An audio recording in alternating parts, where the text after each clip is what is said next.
Credit Suisse maintains an outperform rating on Bandhan Bank with a target price of 370 rupees a share.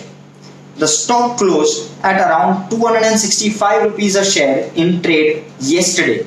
This leaves investors with a potential upside of 40%. Now talking a bit about the banking sector. Post Q1 results, banks at large have faced some heat from the markets, and Bandhan Bank has been no different. The stock has fallen roughly 5% post its Q1 result. However, what is tellingly different is that the stock has fallen 10% over the last month and over 20% over the last 6 months. Now this is very different from that of other banks. And why has this happened? This is largely due to the uncertainty in asset quality that Bandhan Bank provides. Bandhan Bank has a large exposure to MFIs, and as we all know, the MFI loan books of nearly all banks have been under some stress after the second wave of COVID and in Q1 of FY22. Now, one thing which may be worthwhile to note is that the Assam government in July had bailed out certain portions of MFIs from repaying back loans, which means that asset quality within Bandhan Bank should improve once these disbursements come through. However, these disbursements have not yet come through, which is possibly what is weighing down on the stock.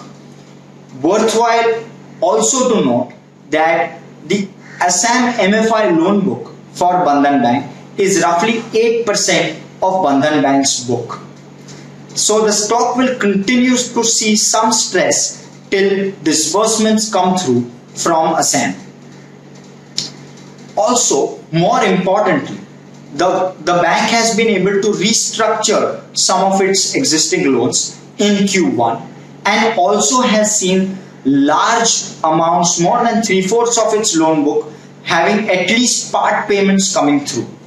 This means that despite higher slippages, the bank continues to expect these loans to be repaid. Further, Credit Suisse believes though that the slippages for the bank will be at least 2% higher than estimates in Q1.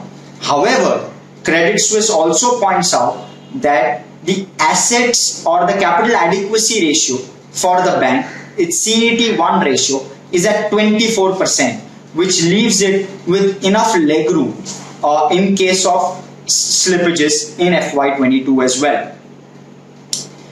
Credit costs though for the bank have been a concern and they have been high. However, the Credit Suisse continues to believe that ROEs will continue to be good. On the worst case scenario, Credit Suisse believes that ROEs will come in at 15%. However, in a good case scenario, Credit Suisse expects ROEs to go north of the 20% mark, which is truly commendable. Credit Suisse values the company at 1.7 times price to book of FY23, giving it a price of 370 rupees.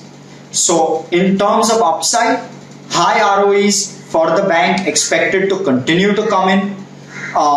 The Assam loan book will continue to improve, on which provisions have already been made.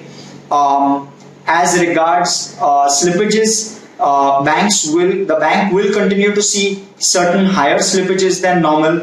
However, as regards its CET1 ratio, there is enough scope or enough fungibility for the bank to absorb some of these slippages, and hence Credit Suisse believes that it's a good buy.